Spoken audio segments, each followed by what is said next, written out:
Thank you so much for having me here at GCC, and thanks for letting me have this show and letting me talk to you guys. True story, ever since I realized that teaching art could be a job, my dream was to teach here at GCC. So thank you so much for giving me this opportunity. So I thought of a million different things to tell you guys.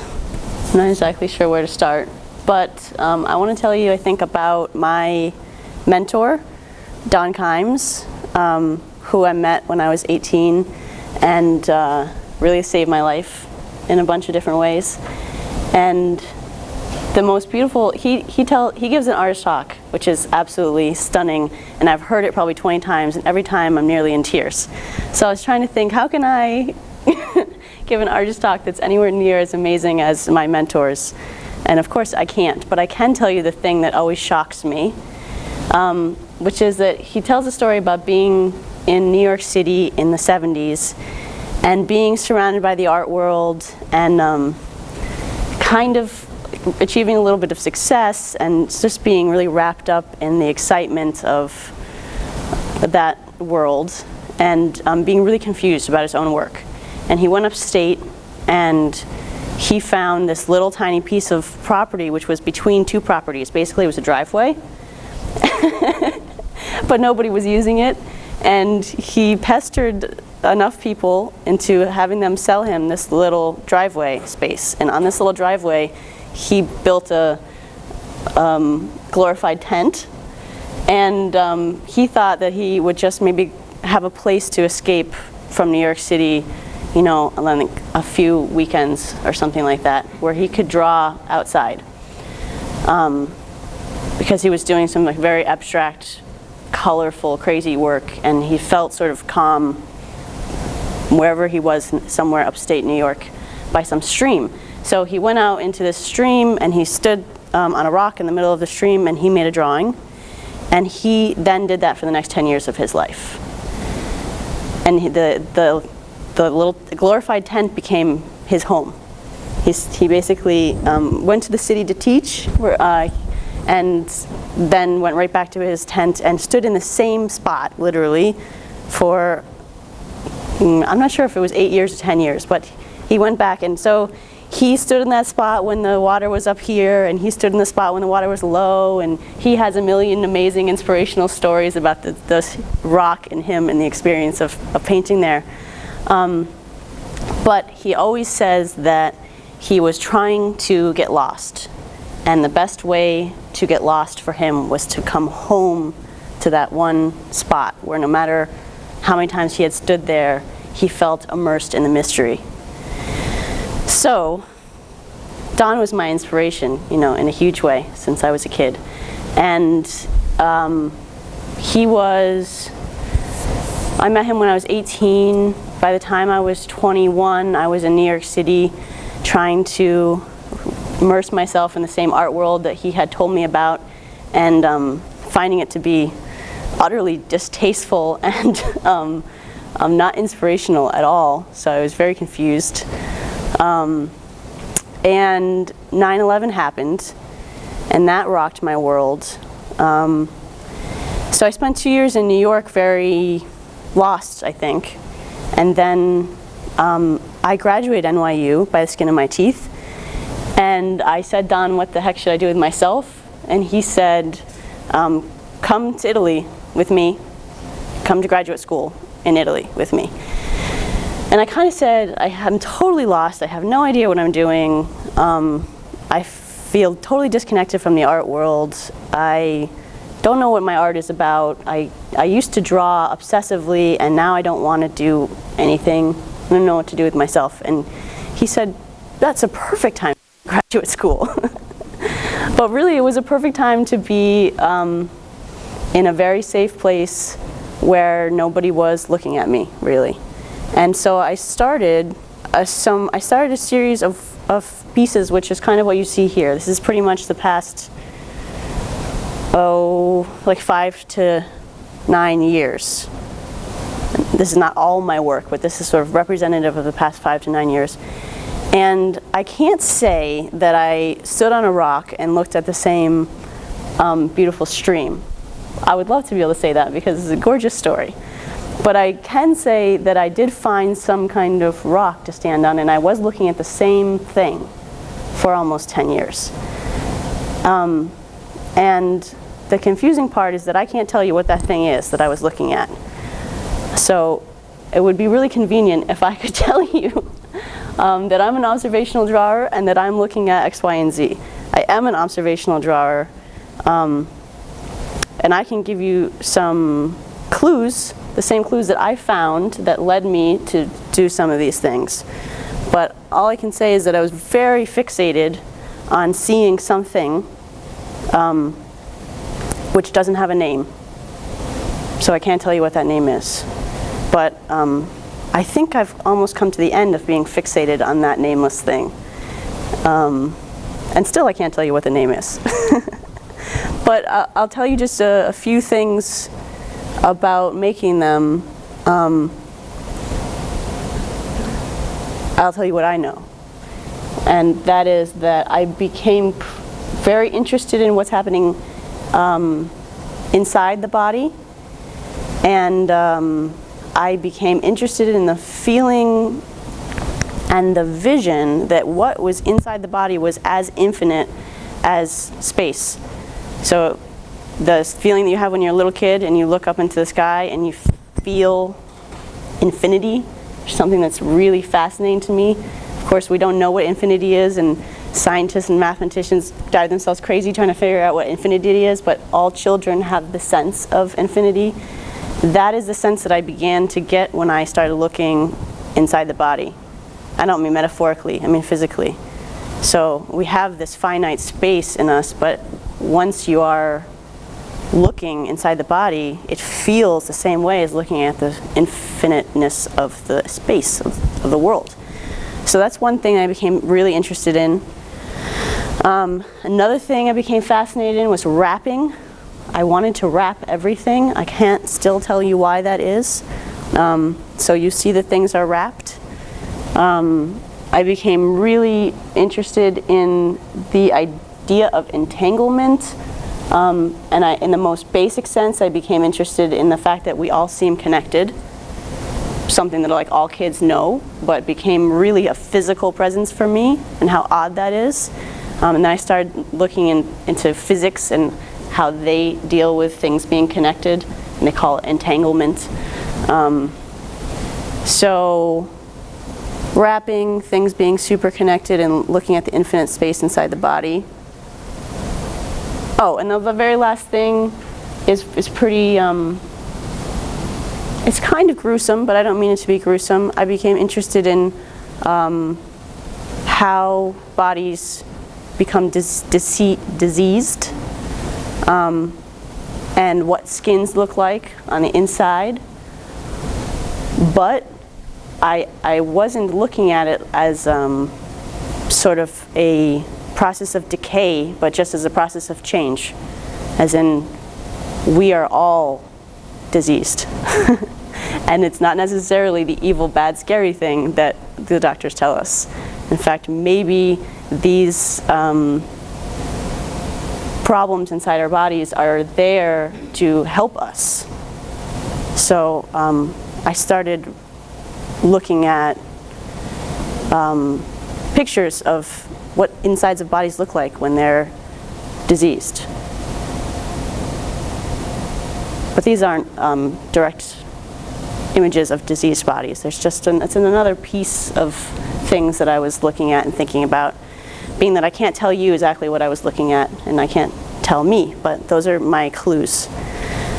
So the only other thing that I'll tell you, and then I'll open it up to you, is that I started these works in Italy. I continued them in Crimea, in the Ukraine, and then they went to Idaho, to Massachusetts, to Providence, to Washington, D.C., to Pelham, and I think I'm forgetting something. Oh, Syracuse. And in all of those times, I had a studio space that was my bedroom, and sometimes my bedroom was not much bigger than my bed. So I have almost never seen my work on a wall big enough to see more than one piece, let alone these 5 pieces, which I literally, you could fit 3 single beds in my studio apartment. This thing lived, you know, this thing took up a third of my, my studio. So I've never seen them all the way that they were supposed to be. I've never seen them all together.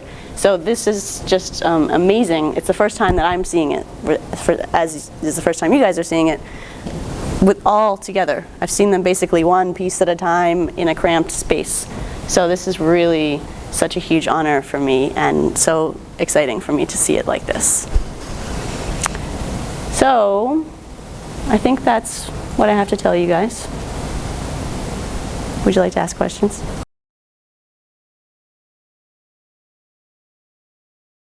Well, you know, they started, the little wool boxes is how they started, and then the piece that you guys aren't seeing is I built a piece in Syracuse that was 10 foot by 10 foot by 4 foot, and it got destroyed because it didn't fit out the door. So I built it, and then I couldn't move it, and that was too big. So that was too small, and that was too big, you know, and then I made these. And these aren't, but yeah, it's gonna propel me to do something else, but I'm not sure what it is yet. Yeah.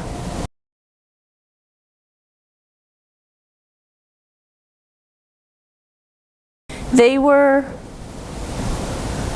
no, I don't think it makes sense to look at them chronologically because I made a lot of them at the same time.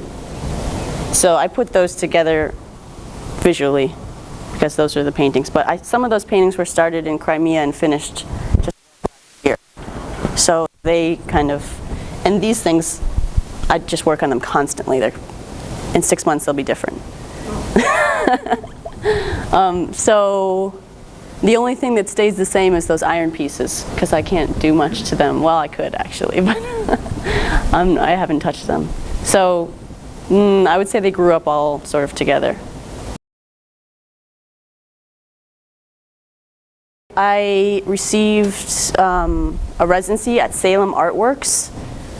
It's amazing. For any of you who are interested at all in iron, they are the coolest people, and they will help you cast nearly anything. So yeah, I got a residency for them, and I brought them my little wool pieces, and I said I want to make these into iron, and it took us a couple weeks, but they showed me how to do it, and we cast them, and I lost 2 of them, the ones that remained, and yeah, it was an incredible experience. I would like to cast these also, but resin. So in my mind, these pieces are, I was trying to look at, I mean physically, observe that feeling of looking into water, or looking inside the body, or looking at the sky, and having it be infinite. So I wanted it to feel like an endless space, whereas these ones are, I'm really focused on, it's not necessarily space, but a skin, yeah. So, and these interestingly are really heavy, but I know they don't look as heavy, but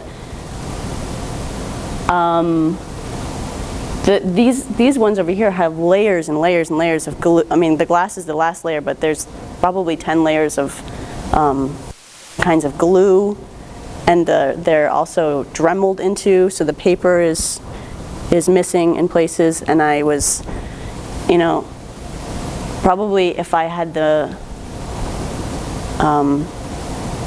understanding of how to do it, I would like to grow them and grow them and grow them and grow them, you know, infinite. Whereas these, I want to grow this way. So space, skin, kind of.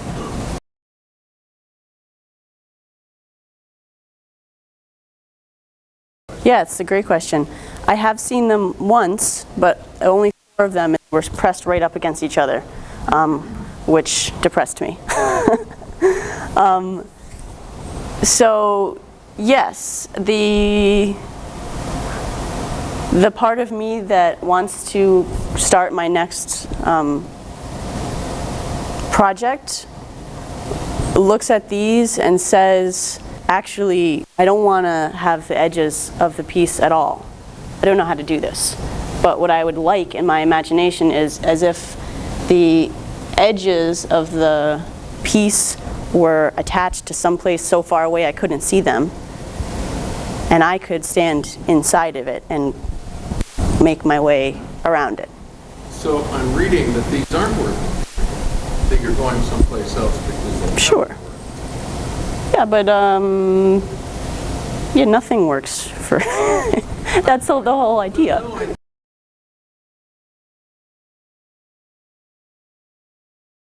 I think there's something really interesting underneath what you're saying,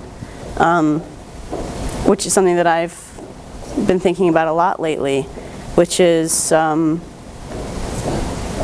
do we proceed and why do we make the things that we make? So you're kind of talking about what can you learn from this and how to proceed. Just circumstances for something to happen. Or are we setting up circumstances for things to happen? And I guess that what I've been trying to allow myself to do is to forget about that.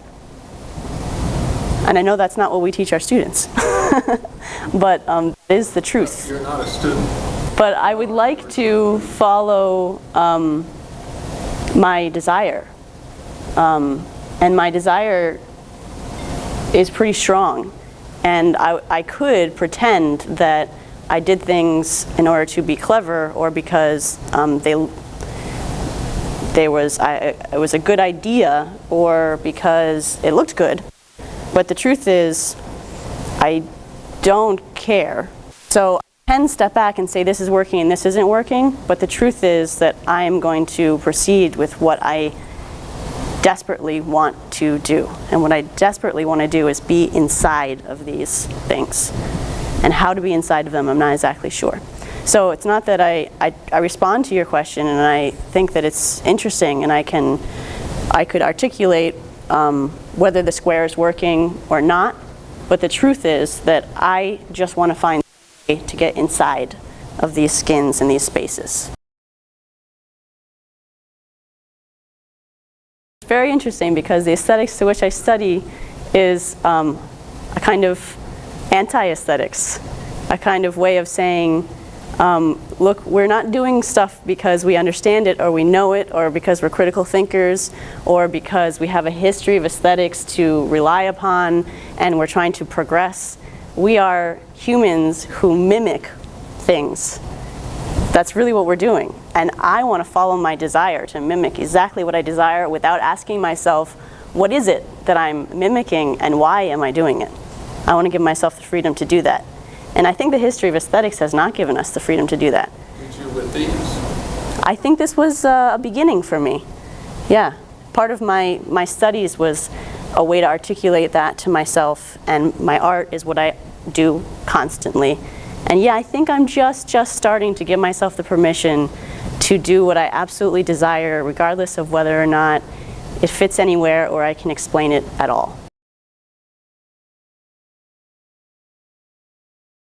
Well,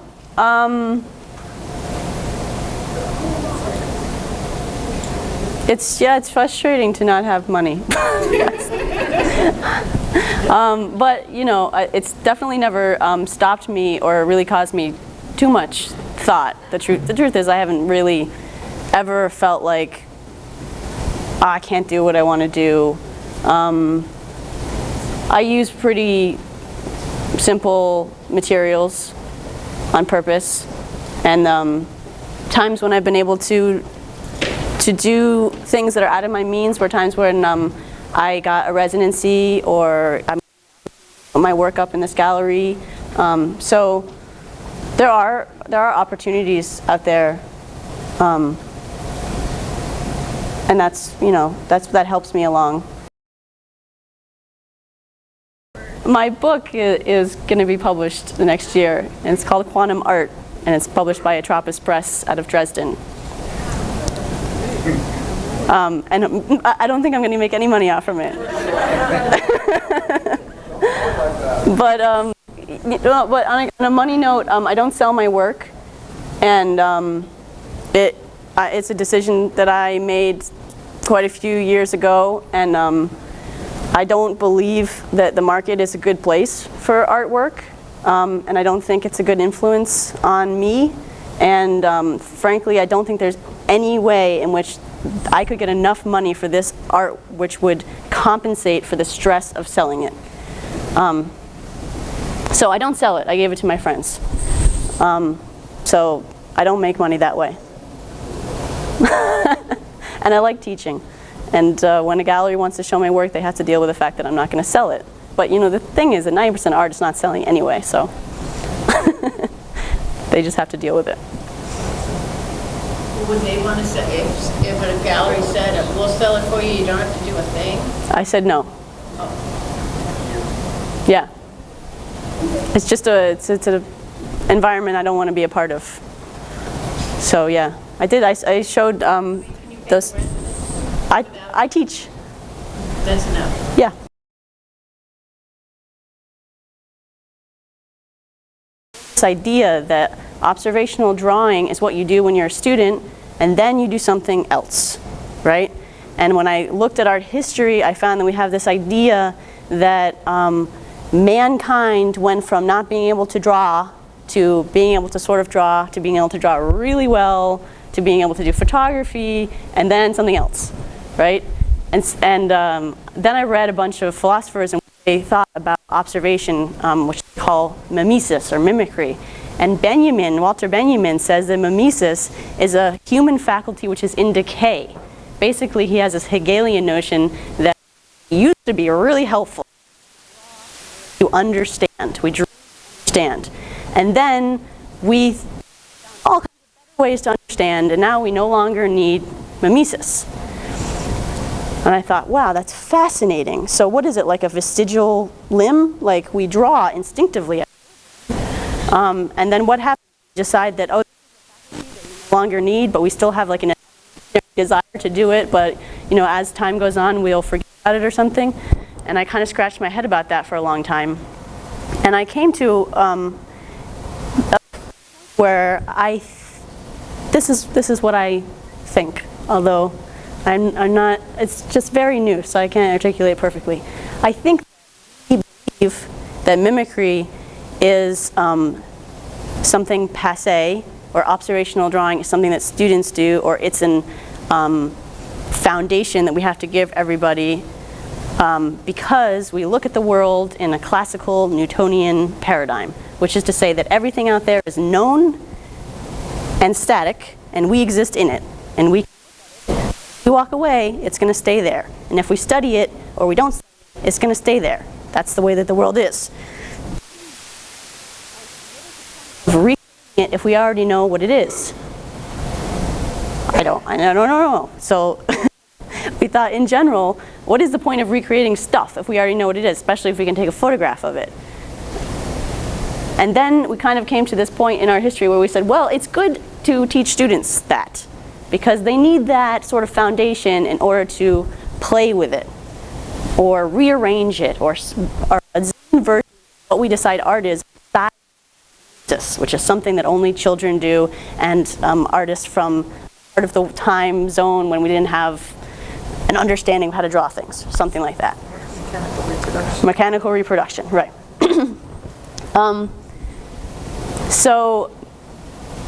But I feel like there are two things going on. One, we don't draw in order to understand. I don't think we make art in general in order to understand. This is something that Plato told us, and we've been believing it since the beginning of our modern times. And two, I don't think the world out there is static. So I think that, and this is inspired by quantum physics, although there's no way in which I know what quantum physics is all about, or I'm translating it, or anything. I'm just simply inspired by this idea. I think that the world out there is not static, and I think it's not known. So when I observe the world, I'm not observing something which everybody out there already knows exists, and I'm not observing something which I know exists. I think I'm observing a world which is entirely uncertain and potential, meaning that when I sit down to draw a tree, I'm creating that tree. And when I sit down to draw the tree, I'm creating that one tree out of infinite trees. So I believe that the process of mimesis is an uncertain process of creation in which imagination, observation, and creation are one thing, which I now call mimesis, which really probably needs another name. So I don't think, and this is, I'll try to get back to our original ideas, I don't think that there is a jump from what we want to do when we are little kids to what we do when we're students to what we do when we are no longer students. I think that I'm doing the same thing that I've wanted to do since I was very, very little. And I think that I simply arrived at a point where I realized that what I was looking at was changing constantly. Whereas before, what I thought that I was looking at, I thought, I know it exists and everybody else knows it exists, and if I do it the right way, everyone else will agree that that's the thing that exists there. And then I realized every time I draw the thing, I change it. How is that? Every time that I draw the thing, it never ends. How is that? How come I never arrive at a point where I think to myself, aha, that is what it looks like? It's not because I've become a bad drawer, it's because I think that I've arrived at a point where I realize what I'm looking at is not static. So what I tried to say in the beginning of this lecture is that what I started to do approximately 10 years ago was to start looking at something which I can't give a name to, because when we give names to something, it becomes one thing that we all agree what it is. So I'm trying to mimic, I'm trying to be an observational drawer of something for which I don't have a name and for which is not certain. And every time that I look at it, it changes. And it's such a strong driving force that all I can do is call it desire. I don't think have anything to do with wanting to know. I don't think I'm ever going to know. But regardless, I'm pretty sure that my desire has nothing to do with wanting to know.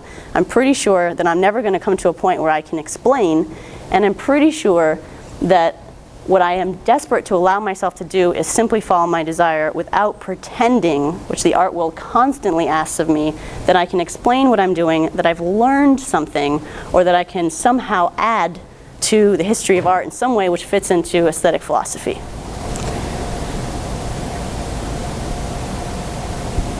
That's all I have to say. Thank you. I would love to eventually come back. Thank you so much. Thanks for listening.